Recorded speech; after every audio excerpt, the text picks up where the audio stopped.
प्रभु, क्या संसार में केवल सुख का होना संभव नहीं है?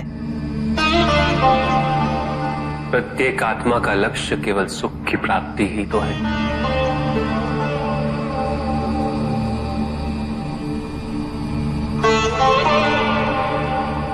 परमानंद की प्राप्ति।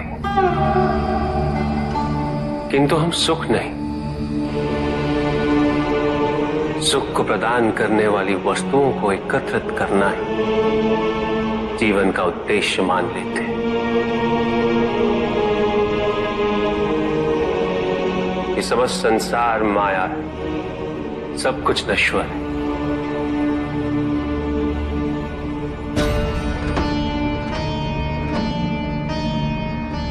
जिन वस्तुओं को हम सुख का स्रोत समझकर एकत्रित कर रहे हैं, वो सदैव नहीं रहेंगे। जो व्यक्ति सत्य को जानते हुए भी लोभ का परित्याग नहीं करते, वो सदैव इन्हें खोने के भय में जीते।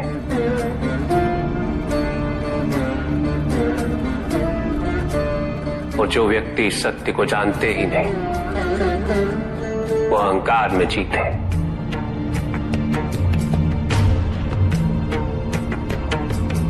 और जहां अहंकार और भय उपस्थित हो, वहां सुख कैसे रह सकता?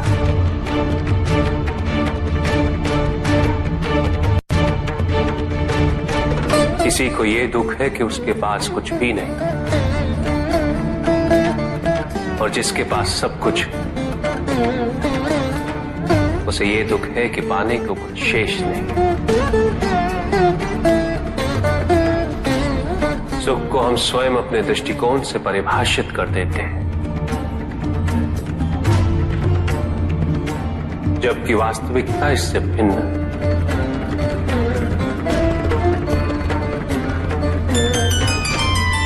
इसलिए आवश्यकता है अनासक्त रहने की।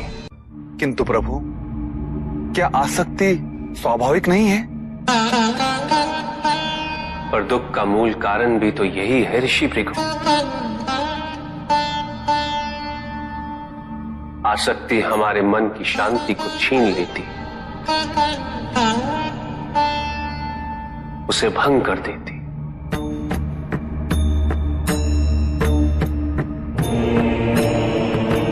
हमारी बुद्धि को स्थिर नहीं रहने देती, उसे चंचल बना देती।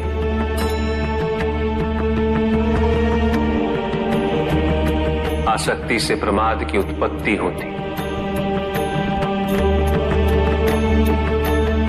प्रमाद मद होता है,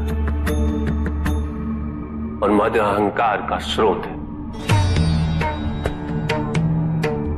और अहंकार पूर्णतः शुभता में परिवर्तित हो जाता है,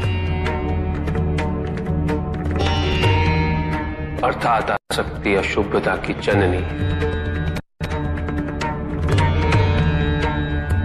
इसलिए अनावश्यक है।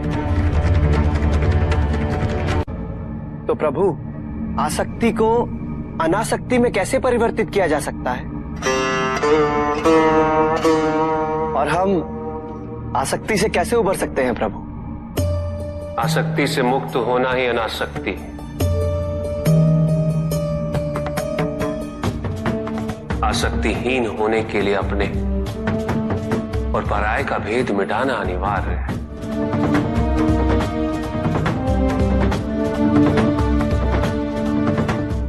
और यह तभी संभव होगा जब हम सुख की खोज बाहर नहीं, अपने भीतर करें। जब हम यथार्थ को पहचानें, उसे स्वीकार करें।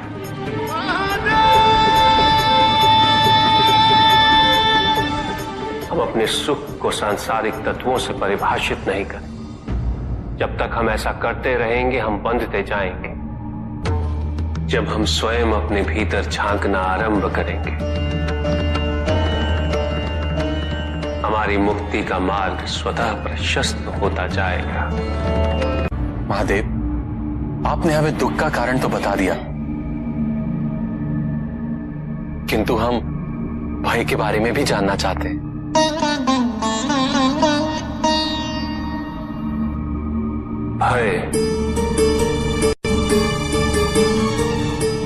भय का स्रोत है इच्छा।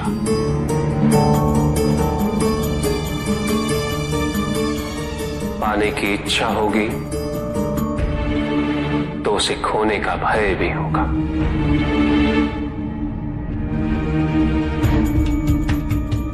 यदि जीवित रहने की इच्छा है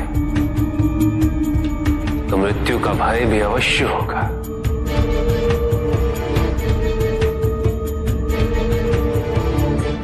किंतु केवल मनुष्य ही नहीं,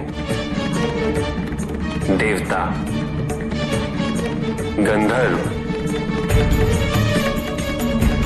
सभी इस भय से ग्रसित हैं।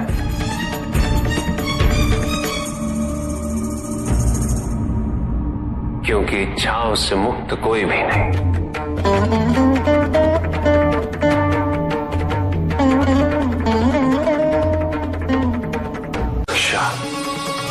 ईर्ष्या, द्वेष और निंदा और षड्यंत्र जैसे पाप भय से ही उत्पन्न होते हैं। और प्रत्येक पाप का प्रायश्चित केवल दुख और कष्ट उठाने से ही संभव होता है।